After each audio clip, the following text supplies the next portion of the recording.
And I was going to say, you also talked a little bit about these 4 truths that you kind of you look to, or you develop them, or whatever. So could you tell us a little bit about that in terms of living your life? Sure. So I think these are things that I've sort of developed over these last almost 10 years now that I've been dealing with cancer.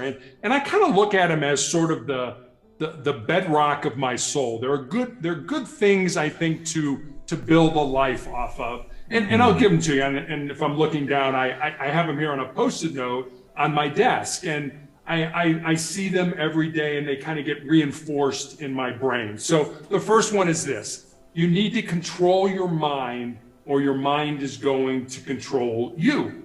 The second one is we need to embrace the pain and the difficulty that we all experience in life, and use that pain and difficulty to make us a stronger and more determined individual. Right. The third one is more of a legacy truth, for lack of a better word. I think it's important, regardless of where we are in our life, what stage we are, to think about the end game, to think about, what are people going to say about us at our funeral and things like that. And the third one is this: what we leave behind is what we weave in the hearts of other people.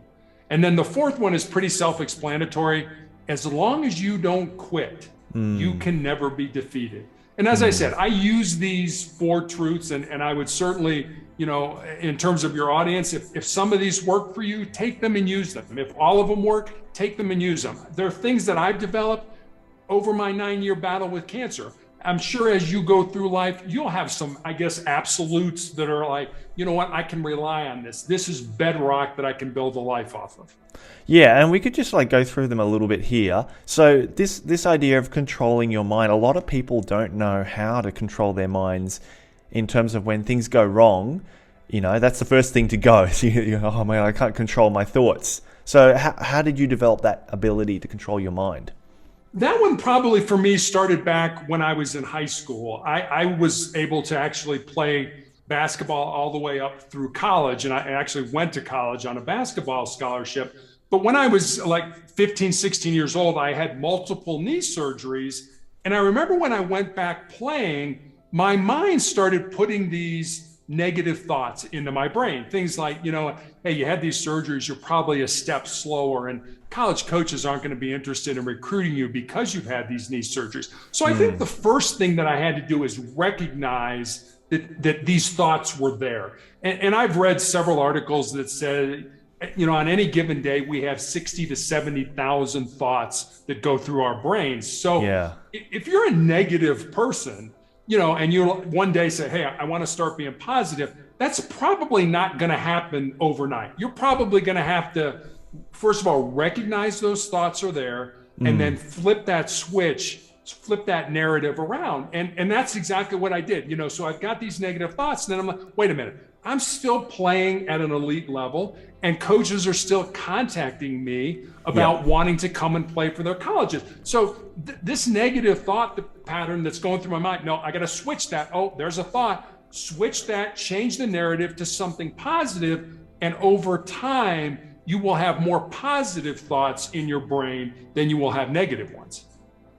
Yeah, that's really interesting. Yeah, because it's. I mean, I play a bit of tennis, and I notice with tennis, my mind goes a little bit crazy.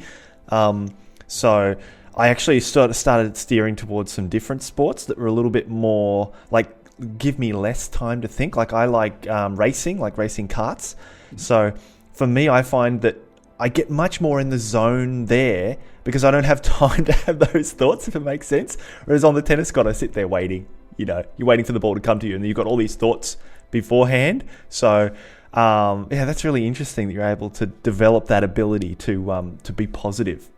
I think I remember there was a basketball coach when I was growing up in the 1970s at the University of Indiana here in the United States. And he was an extremely successful coach. And he used to say that mental is to physical as 4 is to 1. And here's a guy who's, trying to teach elite athletes, how to use their bodies in a way that, they're going to win more games. And basically what he's saying, it's really not about the body. It's about the mind. It's that 4-to-1 ratio of your thoughts, your brain, to your actual physical body. Yeah, that's really interesting.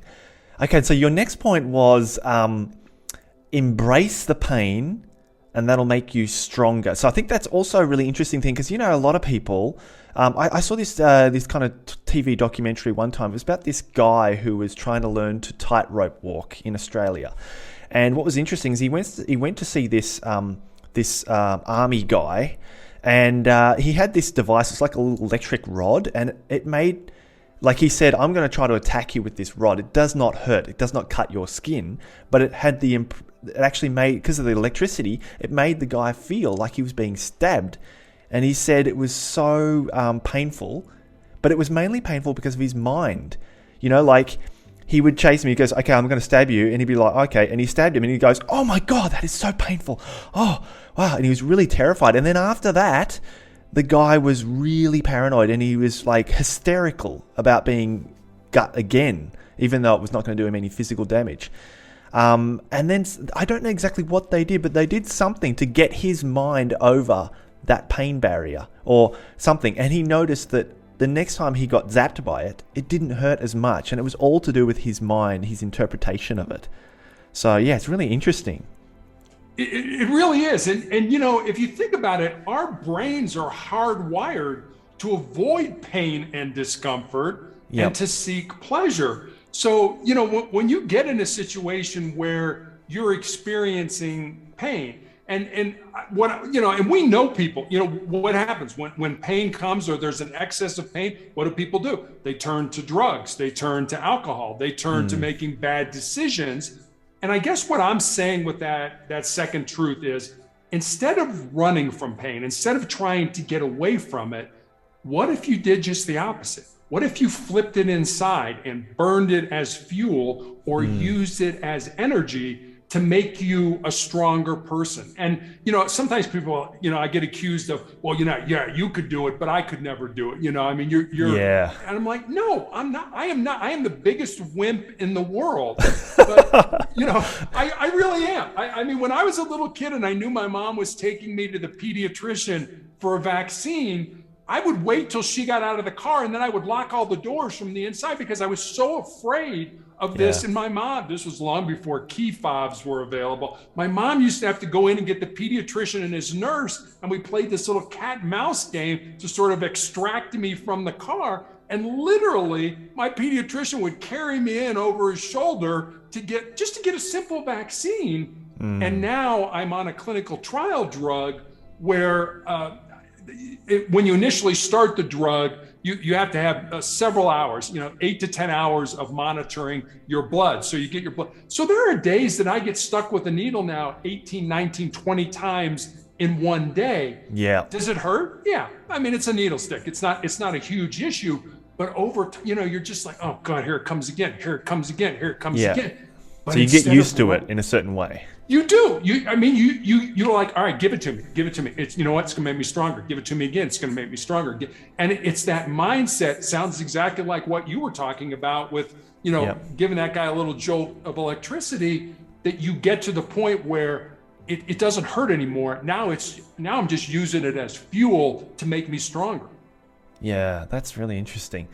Okay, and you're also talking about like the idea of when you're, when we live here on Earth, we can say, because who knows what happens when we die, right?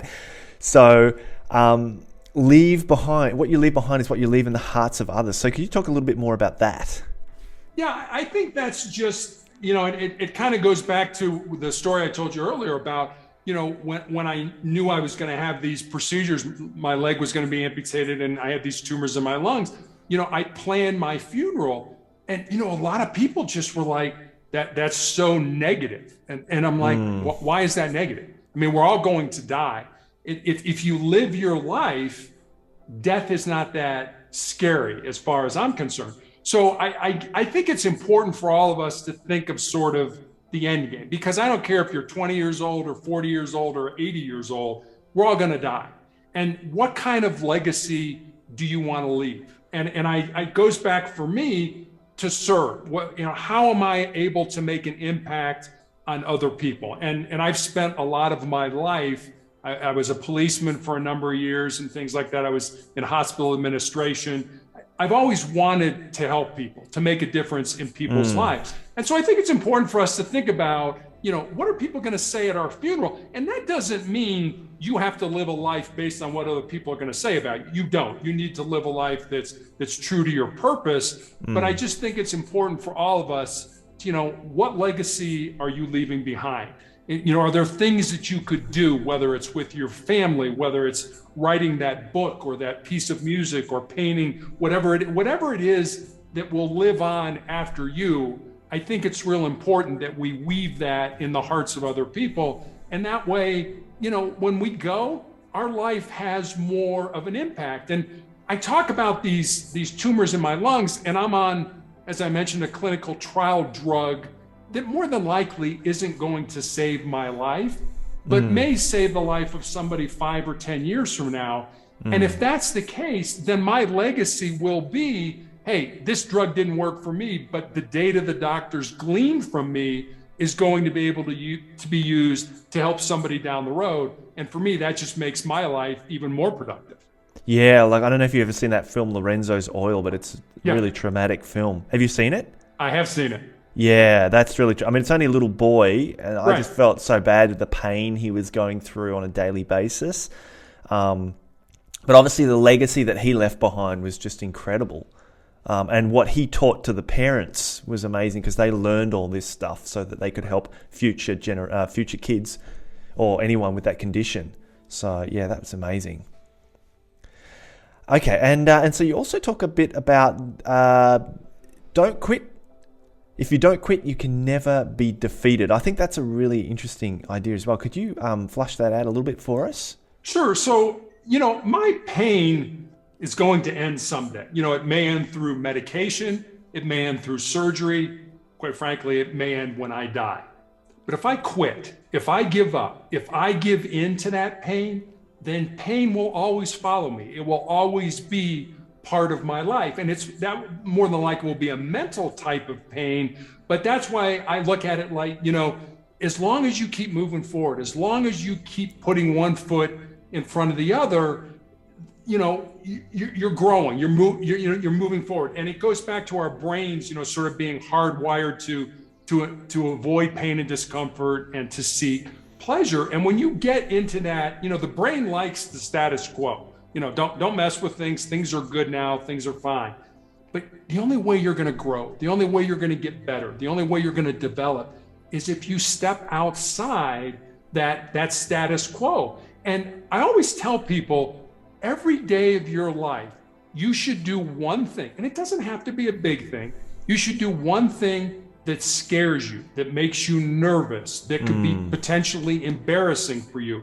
Because if you do it every day with the little things, when the big things happen, and the big things happen to all of us, you lose somebody close to you, you unexpectedly lose your job, you become homeless, whatever that is, when the big things happen, you'll have the mindset to be able to handle that because every day of your life, you handle the little portion of that.